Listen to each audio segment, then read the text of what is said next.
మెదక్ జిల్లాలోని ఏడుపాయల దుర్గమ్మ ఆలయాన్ని వరదలు ఇప్పట్లో వదలటం లేదు. గతంలో ఎన్నడూ లేని విధంగా 50 రోజుల నుంచి ప్రధాన గుడి దగ్గర భారీగా ఫ్లడ్ కంటిన్యూ అవుతోంది. వరద తాకిడి అమ్మవారి ఆలయం పాక్షికంగా దెబ్బతింది. రాజగోపురంలోనే ఉత్సవ విగ్రహానికి పూజలు కొనసాగిస్తున్నారు పండితులు.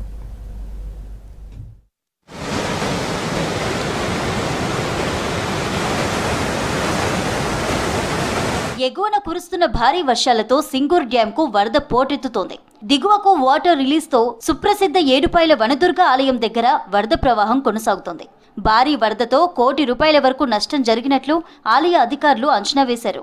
ఆలయ మండపం గ్రిల్స్, మంటపం రేకులు ధ్వంసమయ్యాయి. ఆగస్టు 12న సింగూర్ నుంచి నిజాం సాగర్ ప్రాజెక్టుకు పెద్ద ఎత్తున నీరు వదిలారు.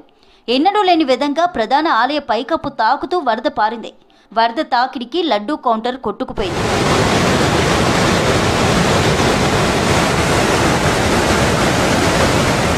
అక్టోబర్ మొదటి వారంలో వరద తగ్గడంతో ప్రధాన ఆలయానికి చేరుకునేందుకు వీలు పడింది. ఆలయం లోపల భారీగా నష్టం సంభవించినట్లు సిబ్బంది తెలిపారు. ఆలయాన్ని శుద్ధి చేసే పనిని ప్రారంభించారు. ఆలయ మండప గ్రిల్స్ వరద తాకిడికి ధ్వంసమయ్యాయి.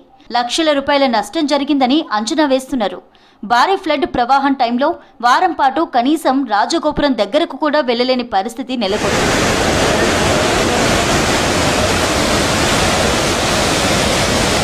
ఏడుపాయల బ్రిడ్జిలపై నుండి మంజీర వరద ప్రవాహంతో రాకపోకలు నిలిచిపోయాయి. వరద తగ్గిందని ప్రధాన ఆలయం శుద్ధి చేసే లోపే మళ్లీ వరద పెరిగి మరోసారి ఆలయాన్ని మూసివేసే పరిస్థితి ఏర్పడింది.